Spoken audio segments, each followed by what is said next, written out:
Hi, I'm Jelle. Hi, I'm Gerben. Gerben, this is my first time hosting with you. Very cool. You have something prepared. You do something. You have a certain expertise. Yeah, thank you. So it's also the first time presenting with you, Hey. obviously. So today we're going to talk about CVE 2021-46703. Very cool name. Yeah. When we go on, I will explain a little bit about what a CVE is and what this CVE is. But in general, it's a vulnerability disclosure. In software. In software, yeah. In general, it's in software products or server products or custom software. So I'm a pen tester. I research software for vulnerabilities, and I do that with a company called Yield. And Yield is a company. It's in the Betabit group, but it's an independent company. Right. So I work for Yield, and we conduct software pen tests for customers. Most of the time, we find vulnerabilities in the custom software, but sometimes we also find vulnerabilities in the in public libraries they use. Third parties. Most of the time, they are already published, but sometimes you find what they call 0 day. So, and today we're going to do a technical deep dive in that 0 day. So first, I will talk a little bit about CVEs and scoring, and then we dive deep into how I found this vulnerability, what the vulnerability is, and then I will go deep into the code in how you find this kind of vulnerabilities and how it looks like in code. Okay, so really cool, but let's first get everyone up to speed. Some people may already know what a CVE is, but just to get everyone on the same playing field, what's a CVE? Yeah, so a CVE stands for a Common Vulnerability and Exposure. And it is a public notification of a vulnerability, most of the time, or almost every time, it's in public software or in software systems. And it's a big list where you can find all kinds of vulnerabilities.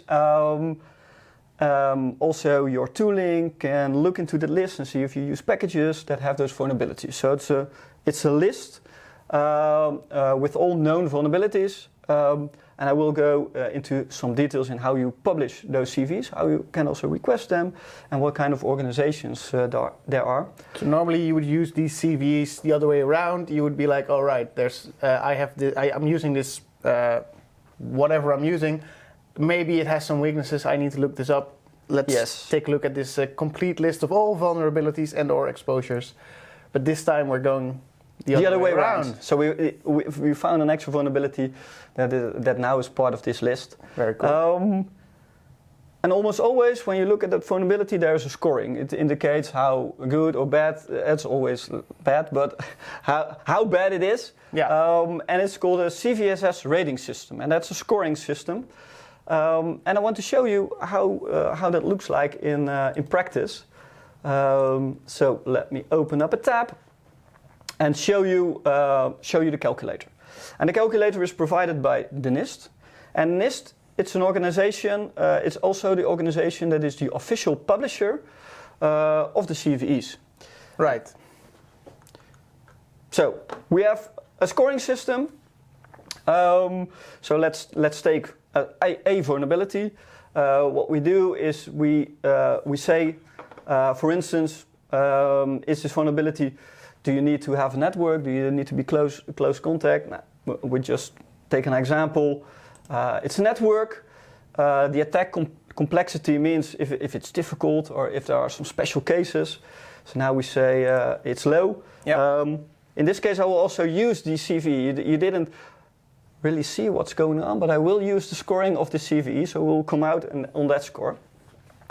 Required privileges, let's say something, do I need to be logged in the system? Yep. Or you can imagine if you do not need to be logged in, it's yeah. If you need to be an administrator, that's, a few more steps. A few more steps. So we say none, no user interaction, so a user does not need to click a link. There's no phishing involved. No phishing involved.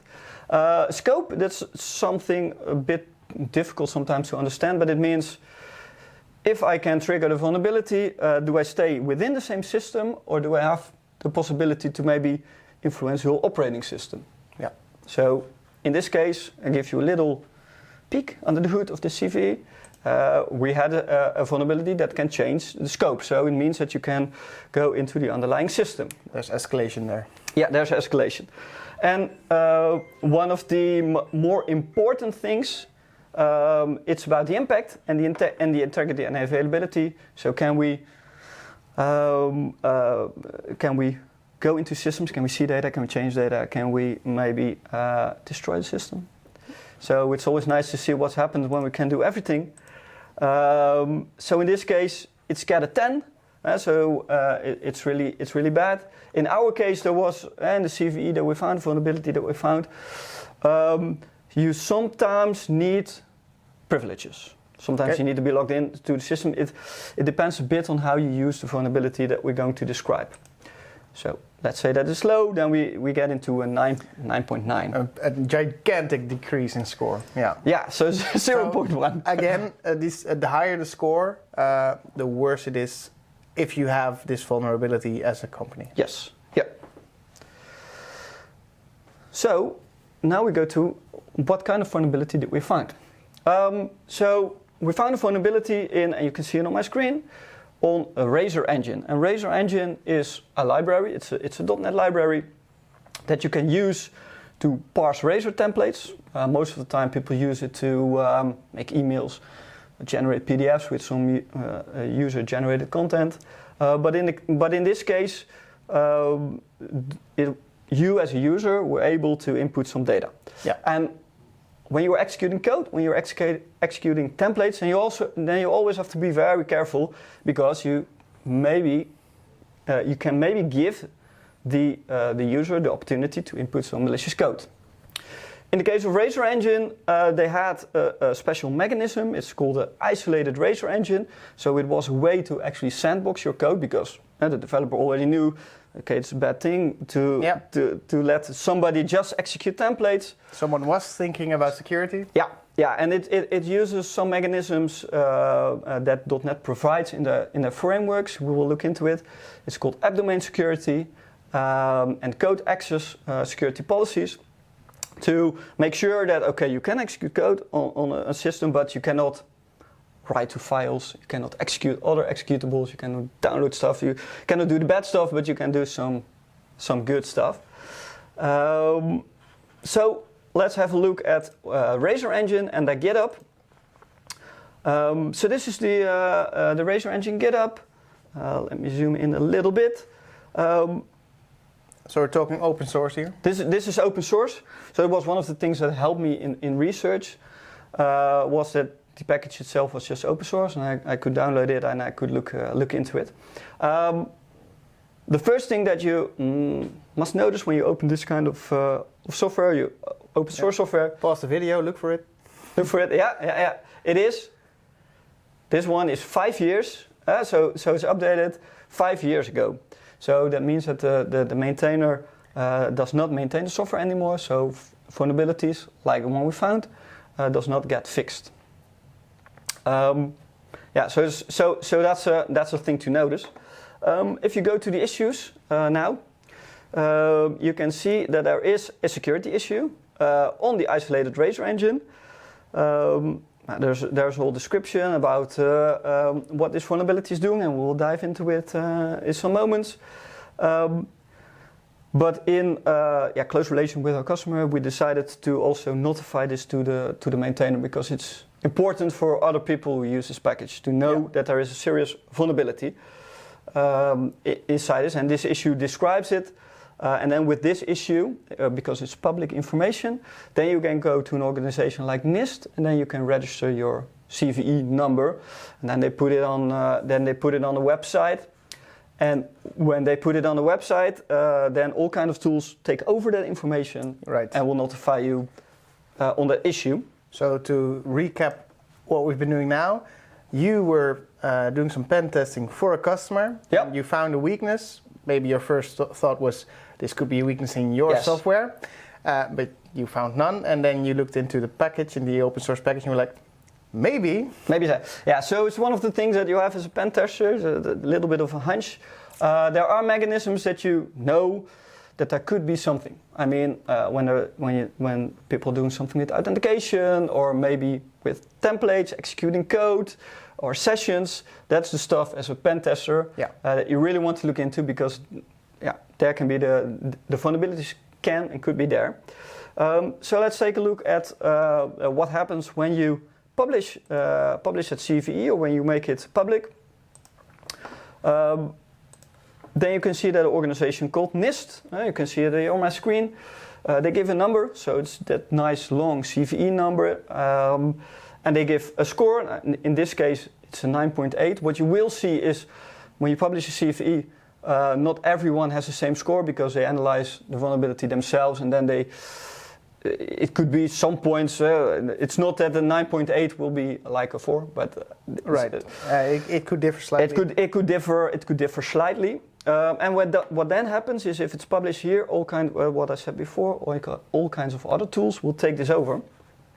For instance, if you now look at GitHub, because this package is also published in GitHub, then you can see that there's also now a warning that's saying, okay, be careful, this package contains a vulnerability.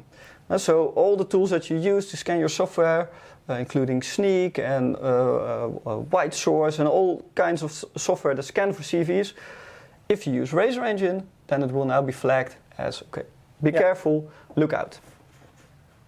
Of course, the original author of this open source package has no explicit directive that he needs to fix this issue. No, it's true, and because what we saw that there is no active maintainer anymore,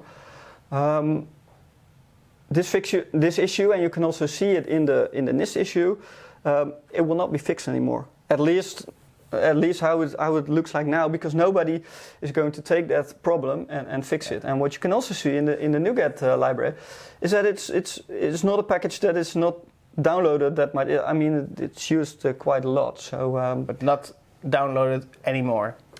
Yes, it's downloaded like 4,000 to 5,000 times a day. Well, that's plenty. That's. So now you know. Watch out.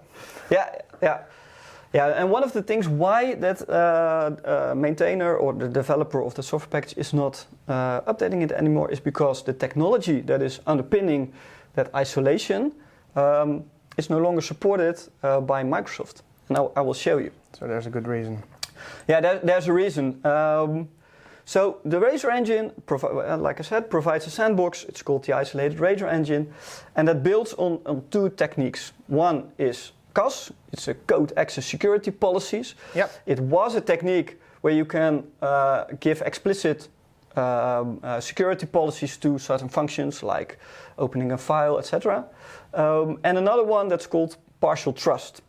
So an assembly could run in partial trust, and then it would not be able to do certain things. When an assembly runs in full trust, then it can do everything. And there is a mechanism so that one assembly that's in partial trust can still communicate with an assembly that's in full trust. And that's where interesting stuff happens, and maybe you can feel it. That that's also where our vulnerability is going to happen in that communication between the partial trust assembly, which is your assembly where you are executing the template. It's in partial trust. It's your sandbox environment. The Razorengine itself, it has to do all kinds of cool stuff, and it needs to be full trust. And so there's a little dynamic that we can use. Yes. And also let's take a look at what Microsoft is telling us about code access security policy. And one thing that I want to note, all things that are regarding code access security or partial trust will have this very big red warning caution. Microsoft going on from version .NET Core, .NET 5, so it's actually there until .NET 4.8 framework.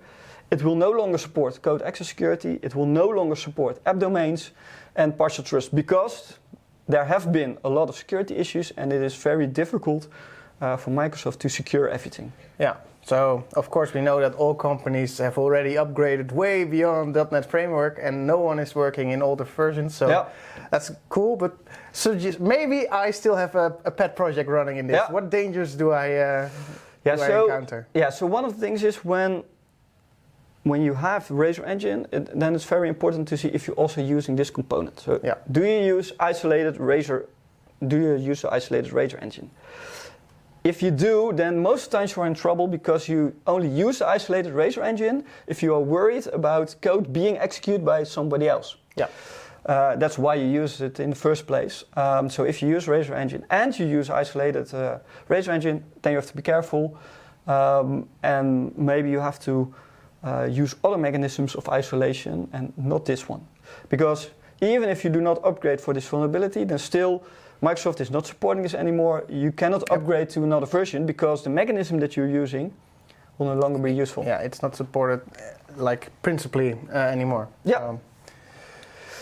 Yeah, so that's about the technique and what's being used. A little thing about the partial trust is also good to know because it helps in understanding the vulnerability. Yeah. Also, the big red warning. So what I want to show is, let me see if it's here, or it was in the code access security policy actually. Yeah, there it is. This is what I want to show, this picture. So what happens when in an assembly you call a function, what happens is that there is a call stack. So it goes through multiple functions. So if you call like the write file, it goes through all kinds of functions in the library. Deep down in the library, there will be a point that it will ask to retrieve the file. And at that point, there is what is called a security demand. So it asks, can I open, am I allowed to open files? And what it then does is it checks up the stack if every assembly has the right rights. So, and if there's one that doesn't, then the entire thing. Then everything stops. So that's important because it needs to know if your assembly is calling, it may be in partial trust. It's calling another function that's in full trust. And then when it actually wants to open that file, then it has to go back and check, okay, is there anything, is there maybe a partial trust? So sharp listeners will feel coming that there's something going wrong right there. There's something there. So now we have all the theoretical stuff. Mm-hmm. Let's dive into. Let's look at the code. And also how you find this kind of thing, what I said, it starts with a hunch. So in that whole play of trust, partial trust, things can go wrong. So first I started at the customer side. Maybe they did something wrong or they forgot to configure. No, it was all good. Nothing was there. You say they did something wrong. You discovered that there was something wrong because you managed to get access or do something. But that was actually at the end. I mean, all pen testers, when you show the vulnerability, then it looks really cool. But it took me like a few days to actually show that you could do something. But there was that hunch that said, okay. So as with this talk, you started theoretically, and then finally at the end we got the big bang. All right, let's get to the big bang. Let's get to it. So let's open Visual Studio. So what you can see here is I have the Razorengine solution. It's open source. You can download it. So first look at what should be happening. Yeah. So I have a test case here. Razorengine comes with a lot of test cases, so it's really cool. This was one of the test cases that was provided by them. What you can see is that on line 168, that there is the isolated Razorengine created. And they use the sandbox creator, and it's good to just see what's happening there. Go to the implementation, and again go to the implementation of the sandbox creator. And what you can see there is that they create a special sandbox. All kinds of things are not allowed. Some things are allowed, but deep down inside, what you can see is that they are creating an app domain. With internet evidence, and that means that you can only do some small things. You can execute some code, but you cannot execute files. You cannot download stuff. So let's run this. What's important if you want to test this yourself, because it's using app domains, it's important that in debug you have an option, and let me search for exception. Exception. should type it correct. What you should turn on is this break when exceptions cross app domains, because when you go from, that's off by default. Yeah, that's off by default. So I put it on just to show where the errors go. So let's run this test. At least let's check this in debug mode. So go debug. And what you can see here in the picture also is that what's trying to do is try to run a template that writes to a file. Yeah, and the test that we're running now, this is what should happen. What was expected to happen. Yeah. What we expect to happen is that we try to write to a file, but we are not allowed to. Yeah. So you can see here that it's actually in the it's trying to run it. Let's run it. Continue, please. Yes. And what you can see, because I turned on the app domain exceptions, is that you can see that there is a security exception. And if you look in the stack trace, then you can see that it's somewhere deep down in the .NET library that is asking a demand for writing to a file, but it's not allowed to. So there's a security exception. Sorry, you're not allowed to do that. Please do not do this. You're not allowed to. So this is what should happen. So if you have malicious code like writing to a file or anything else, then it should stop. Now we are going to show the code that is actually doing the exploit. And what you have to know here is, I think we will go to step through. Yeah, I think I can step through it if I run this. So what happens, what I do here is, instead of just normal code, I create an expression. Yep. So an expression is not code that's executed immediately, but an assembly is run, is built. And what's happening here is that inside of the code of Razorengine, there is this part, and I can show it here in the Razor dynamic object. Eventually, it will call that assembly, and then it will call this function getResult, and you can see a few things. One is it has the attribute security safe critical, and that means this function is allowed to be called by partial trusted code. Because this assembly, this is in the Razorengine, is running in full trust, but it's saying, okay, it's okay to run this. And then you can see on the next line that a permission state unrestricted. What that's actually doing is, I told you about the stack that is going to walk up. If there is a permission state unrestricted somewhere in the stack, then .NET is saying, okay, you're good to go. I'm not going to walk the stack any further. Everything is okay. It's useless. You're unrestricted. Yeah. It's going to be fine. Yeah. And so this is code. If you are going to use this kind of code, then you have to be very careful, because now you are in the unrestricted land, and everything is allowed.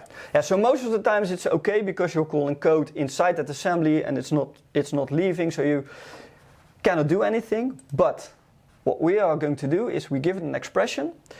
That expression is not built yet, so it will come into that Razor code, and then we ask it to compile. And what happens is, when you compile an expression, you will get an anonymous assembly. And that anonymous assembly is built inside Razorengine, and what it's doing, it's getting the stack flags and the unrestricted state of the assembly it's currently running on. Yeah. And in this case, it's a Razorengine. Why Microsoft did it is because when you normally build an expression, you do it in your partial trust assembly, and then you give that assembly to full trust. You don't want it to run in full trust. Now we do it the other way around. Right. We give it an expression, it's built in assembly, and we get back an assembly, and then we execute that assembly. And let's see what's happened then, if we do that. Yeah, it's going to be a great big surprise now. Yeah. With all this lead up. Yeah. So what the actual exploit, and if you go to GitHub, then you can see the code that I show you here. It's just to show that you can write a file, but one of the staples of remote code execution. So all pentest engineers, when you have remote code execution, the cool thing to show is can you start calculator. If you can start the calculator, then you know you have remote code execution on the system. And that's what we're going to do. So we're going to debug this.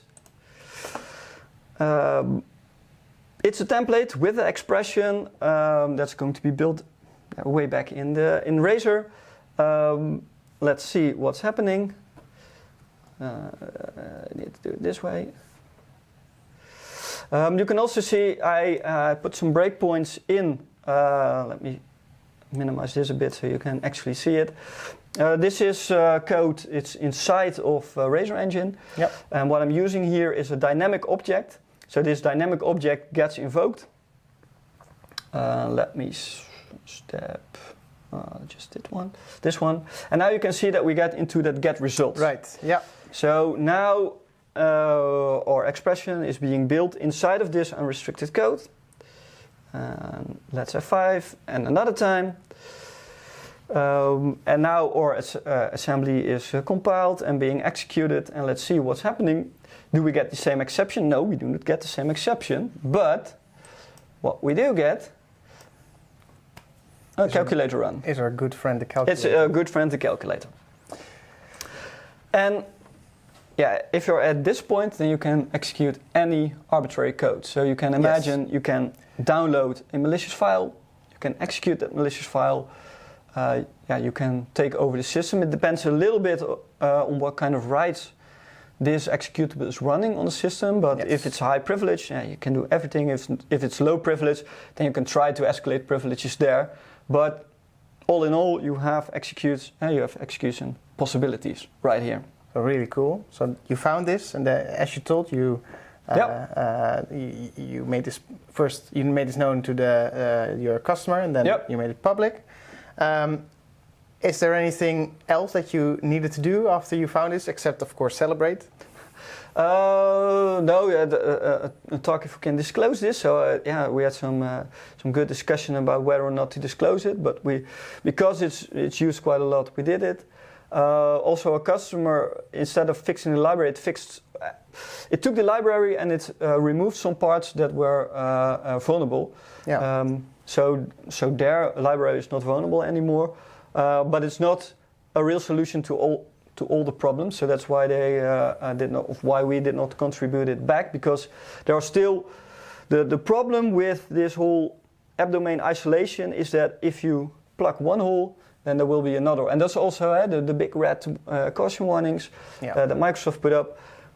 You should move away. Modernize your solutions. This is not how we do things anymore. Maybe other ways to isolate things, maybe in Docker containers or just a whole isolated machine, but using this app domain and internet evidence and code access security policies, you should not do it anymore.